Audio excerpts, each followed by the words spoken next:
Good morning guys, स्वागत है आप सभी का विद्यासागर गुरुजी यूट्यूब चैनल पर। आज का टॉपिक है ईस्ट इंडिया कंपनी और बंगाल के नवाब। तो शुरू करते हैं इस टॉपिक से जुड़े सवालों की सिलसिला। पहला सवाल है आपका कि प्लासी का युद्ध मैदान कहाँ स्थित है। तो प्लासी का युद्ध मैदान आपका पश्चिम बंगाल में है और ये पश्चिम बंगाल के आपका नदिया जिला में पड़ता है, नदिया जिला है।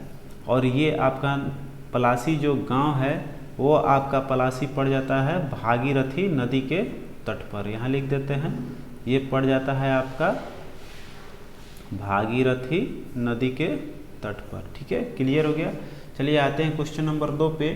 कह रहा है कि आपका इंग्लैंड की ईस्ट इंडिया कंपनी की भारत में प्रथम निर्णायक सैन्य सफलता मानी जाती है। कौन सा मानी जाती है आपका? तो प्लासी के युद्ध को मानी जाती है। ठीक है, तो पूछ रहा है अगला सवाल कि प्लासी का युद्ध कब लड़ा गया था। तो प्लासी का युद्ध आपका 1757 ईस्वी में लड़ा गया था। और डेट वाइज अगर पूछेगा तो 23 जून आपका 1757 को। और किसके किसके बीच ये लड़ा गया था? तो आपका बंगाल का उस समय नवाब था सिराजुद्दौला और रॉबर्ट क्लाइव के बीच। ठीक है, इसको लिख दूँ, यहाँ देखिए सिराजुद्दौला बंगाल का नवाब था। ठीक है, सिराजुद्दौला और फिर ये द है गद्दा वाला, सिराजुद्दौला और बंगाल के नवाब सिराजुद्दौला और ये गवर्नर था रॉबर्ट क्लाइव। ठीक है, इन दोनों के बीच में युद्ध हुआ था 23 जून 1757 को। ठीक है, आगे आते हैं क्वेश्चन नंबर 4। देखिए कह रहा है कि इलाहाबाद की संधि के बाद रॉबर्ट क्लाइव ने मुर्शिदाबाद का उप दीवान किसे बनाया था। तो उस समय बनाया था आपका मोहम्मद रजा खां को। आते हैं अगले सवाल पे। देखिए कह रहा है कि निम्नलिखित में से कौन एक मुगल सम्राट द्वारा नियुक्त बंगाल का अंतिम गवर्नर था। तो उस समय आपका अंतिम गवर्नर के रूप में किसको नियुक्त किया गया था? मुर्शिद कुली खां को। यही जो है मुगल सम्राट द्वारा नियुक्त किया गया था बंगाल को। तो उस समय आपको मुर्शिद कुली खां वहाँ का सूबेदार था। तो जो सूबेदार था वो सब अपने आप को स्वतंत्र शासक घोषित कर लिया था, जिसमें कि मुर्शिद कुली खां बंगाल को भी अपना स्वतंत्र शासक घोषित कर लिया था। तो ये आपका 1713 ईस्वी में क्या हुआ था? बंगाल का आपका 1713 ईस्वी में बंगाल का नवाब ये बना था। ठीक है, बंगाल का नवाब अपने आप को घोषित कर लिया था और वो वहाँ का शासक हो गया। अब आगे चलते हैं। कह रहा है कि क्वेश्चन नंबर 6 में निम्नलिखित में जिस एक शासक ने ईस्ट इंडिया कंपनी की दीवानी प्रदान की थी वह था कौन। तो वो आपका देखिए, जैसे ही अंग्रेजों ने क्या किया कि आपका बक्सर का युद्ध जीतता है तो उस समय क्या करता है कि अपना आधिपत्य कायम कर लेता है पूरे बंगाल पे। उस समय बंगाल, बिहार, उड़ीसा ये सब एक साथ थी। तो उस समय में उसने आधिपत्य कायम करता है। तो उस समय जब मर जाता है आपका मीर जाफ़र, तो मीर जाफ़र की मृत्यु के बाद क्या होता है कि जो आपका शाह आलम द्वितीय है वह क्या करता है कि ईस्ट इंडिया कंपनी को पूरी दीवानी प्रदान कर देता है। तो आपका सही जवाब कौन सा हो जाएगा? शाह आलम द्वितीय। ठीक है, आपका ऑप्शन सी जो है वो सही है। चलिए आते हैं अगले सवाल पे। देखिए कह रहा है कि ईस्ट इंडिया कंपनी और बंगाल के नवाब के बीच जब प्लासी के बीच युद्ध हुआ था उस समय मुगल सम्राट कौन था। तो प्लासी के युद्ध के टाइम में आपका कौन था? आलमगीर द्वितीय। ठीक है, अब देखिए कह रहा है कि निम्नलिखित में से कौन सा युग्म सही सुमेलित है। बक्सर का युद्ध किसके किसके बीच हुआ था आपका? पूछ रहा है, यहाँ दे रहा है मीर जाफ़र और क्लाइव के बीच। तो ये गलत है आपका, पहला तो गलत हो गया। बक्सर का युद्ध किसके किसके बीच हुआ था आपको पता है? तो वो हुआ था आपका सिराजुद्दौला और शाह आलम संयुक्त रूप से थे। लेकिन उस समय आपका मीर कासिम था। ठीक है, बंगाल का नवाब था मीर कासिम, जिसने मदद ली थी आपका सिराजुद्दौला जो उस समय अवध के नवाब थे, और आपका मुगल सम्राट शाह आलम द्वितीय से सहयोग लेकर बक्सर का युद्ध लड़ा था। किसने? मीर कासिम ने।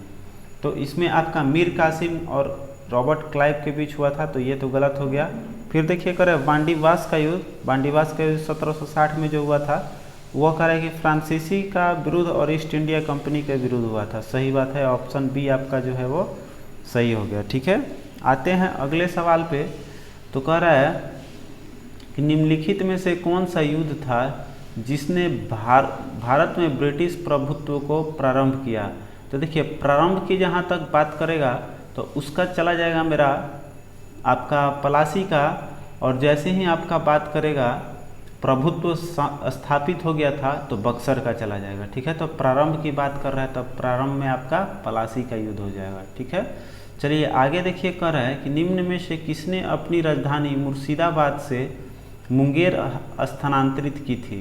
तो देखिए, शुरू में क्या था, आपका बंगाल का जो था वो ढाका में था, फिर ढाका से लाया था आपका अलवर्दी खां जो था। अलवर्दी खां ने क्या किया था कि उसको लाया था आपको मुर्शिदाबाद, सॉरी अलवर्दी खां बोल रहे हैं, अलवर्दी खां नहीं बल्कि आपका लाया था मुर्शिद कुल्ली खां।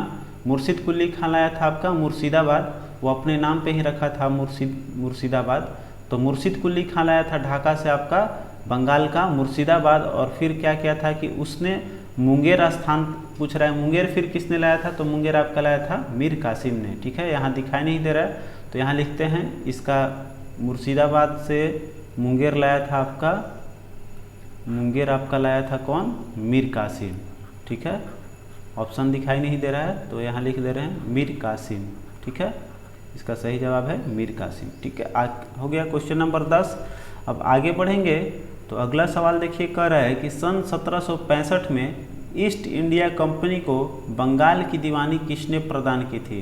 तो देखिए 1765 में आपका मुगल सम्राट जो था उस समय शाह आलम द्वितीय, वही क्या किया था कि अपना बंगाल का दीवानी प्रदान किया था ईस्ट इंडिया कंपनी को। ठीक है, चलिए आगे बढ़ेंगे तो कह रहा है कि 18वें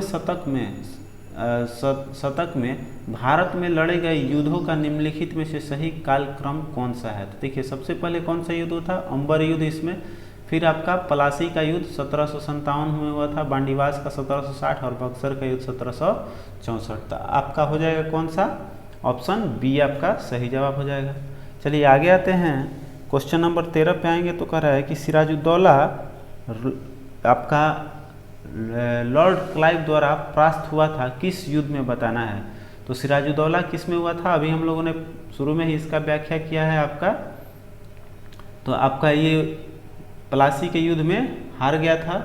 चलिए आगे आएंगे, ये पलासी के युद्ध के बारे में पीछे हम लोगों ने वर्णन कर लिया है, इसलिए यहाँ नहीं कुछ वर्णन कर रहे हैं। आगे चलेंगे, अब क्वेश्चन नंबर 14 पे आएंगे तो कह रहा है कि सबसे अधिक निर्णायक युद्ध जिसने अंग्रेजों के भारत में प्रभुत्व को संस्थापित किया था।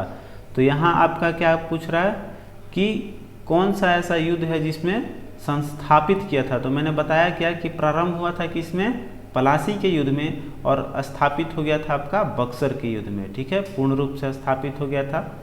तो बक्सर का युद्ध आपको पता है कि 1764 ईस्वी में हुआ था, ये 1764 ईस्वी में बक्सर का युद्ध हुआ था। चलिए आगे बढ़ेंगे, कह रहा है कि किस गवर्नर के कार्यकाल में ईस्ट इंडिया कंपनी को शहंशाह शाह आलम द्वारा बंगाल, बिहार तथा उड़ीसा की दीवानी अधिकार दिए गए थे। तो उस समय आपको लॉर्ड क्लाइव जो था उस समय इसको क्या किया गया था, शाह आलम द्वितीय द्वारा पूरा आधिपत्य इसको समर्पित कर दिया था, मतलब पूरा उसको दीवानी अधिकार दे दिए गए। ठीक है, अब कह रहे हैं बांडीवास का युद्ध कब हुआ था, 1760 में। तो इसमें आप सबको पता है बांडीवास का युद्ध में आपका ब्रिटिश जीता था और फ्रेंच हार गया था। तो ब्रिटिश ने फ्रेंच को हराया था, तो आपका ऑप्शन सी जा रहा है। अब देखिए 17 कह रहा है कि भारतवर्ष में ब्रिटिश साम्राज्य का संस्थापक कौन था। तो भारतवर्ष में ब्रिटिश साम्राज्य का संस्थापक किसको माना गया है आपको, तो रॉबर्ट क्लाइव को। ठीक है, चलिए आगे बढ़ेंगे, सी नंबर यहाँ हो गया। आगे बढ़ेंगे तो कह रहा है कि बक्सर के युद्ध के समय दिल्ली का शासक कौन था।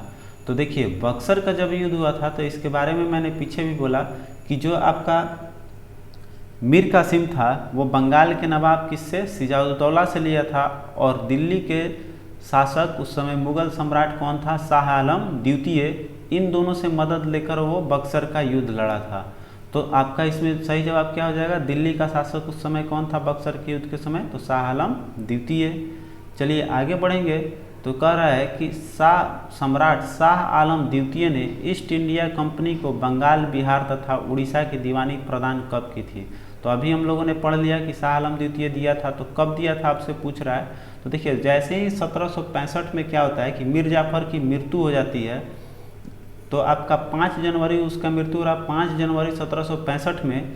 तो उसके बाद से क्या होता है कि शाह आलम द्वितीय आपको 12 अगस्त 1765 में दीवानी प्रदान कर देता है अंग्रेजों को, या अर्थात ईस्ट इंडिया कंपनी को। ठीक है, तो इसका सही जवाब हो जाएगा 12 अगस्त 1765 में। ठीक है, आगे चलेंगे। क्वेश्चन नंबर 20 देखिए, कह रहे निम्न में से किसने भारत में अंग्रेजों का सर्वाधिक विरोध किया था। देखिए जब हमने मराठा साम्राज्य पढ़ाया था तो बताया था कि सबसे अधिक संघर्ष किसने किया था या सबसे ज़्यादा युद्ध किसने किया था, तो मराठों ने किया था अंग्रेजों के खिलाफ। तो आपका हो जाएगा ए, क्वेश्चन 20 का ए ऑप्शन सही है। चलिए आगे बढ़ेंगे। क्वेश्चन नंबर 21 पे आएंगे तो कह रहे निम्नलिखित में से किसे स्वर्ग से उत्पन्न सेना नायक बताया गया है। तो रॉबर्ट क्लाइव आपका देख रहे हैं, क्योंकि इसने प्लासी का युद्ध, आपका बक्सर का युद्ध, प्लासी का युद्ध, ये सब जीतते आया है। तो इसको आपको ईस्ट इंडिया कंपनी या अंग्रेजों का प्रभुत्व कायम किया है अपने भारत में, इसलिए इसको बताया गया है कि स्वर्ग से उत्पन्न सेना नायक की उपाधि इसको दी गई है। ठीक है, चलिए आगे आते हैं। कह रहे हैं कि बक्सर की लड़ाई के समय बंगाल का नवाब कौन था। तो अभी हमने बताया कि जो बक्सर का लड़ाई लड़ा गया था उस समय आपका मीर कासिम था, और वही मीर कासिम आपका किसके किसके सहयोग लिया था, अवध के नवाब से और मुगल सम्राट से सहयोग लिया था। तो बक्सर का लड़ाई लड़ा था। तो बक्सर का लड़ाई आपका हुआ था 1764 ईस्वी में, पहले भी बता चुका। और इसमें सहयोग मीर कासिम किससे लिया था, ऑप्शन सी आपका सही जवाब है। तो मीर कासिम आपका सहयोग लिया था अवध के नवाब कौन था, ये तो बंगाल के नवाब मीर कासिम हो गए, तो इसने सहयोग लिया था अवध के नवाब, आपका नवाब उस समय थे सुजाउदौला या सिजाउदौला लिखा रहता है कहीं कहीं, तो हम लिखते हैं सुजाउदौला।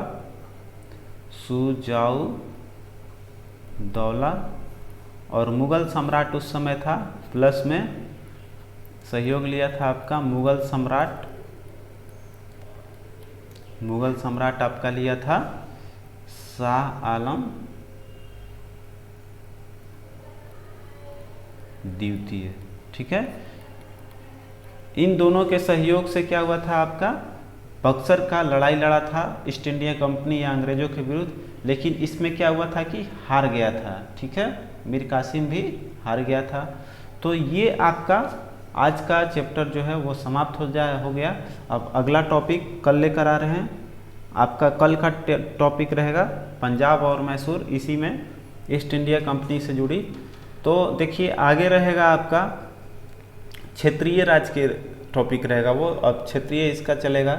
तो देखिए इसमें सबसे ज़्यादा हम लोगों को क्या मिला, मेन इसमें इस टॉपिक में हम लोग को याद रखना है बक्सर का लड़ाई, प्लासी का लड़ाई, और कैसे कैसे इसने अंग्रेज़ों ने आपको लड़ाया है, कैसे कैसे उसने हटाकर नवाबों को अपना फिर रखा, फिर अपना देखा कि ये शासक मेरे लायक नहीं है, तो फिर हटा कर उसको दूसरे शासक को बनाता था। तो इस तरह से ये जो है आपका बंगाल के नवाब के प्रति सवाल ख़त्म होता है आज का। तो कल का टॉपिक रहेगा वो, और आज के लिए बस इतना ही रखते हैं, मिलते हैं कल के वीडियो में।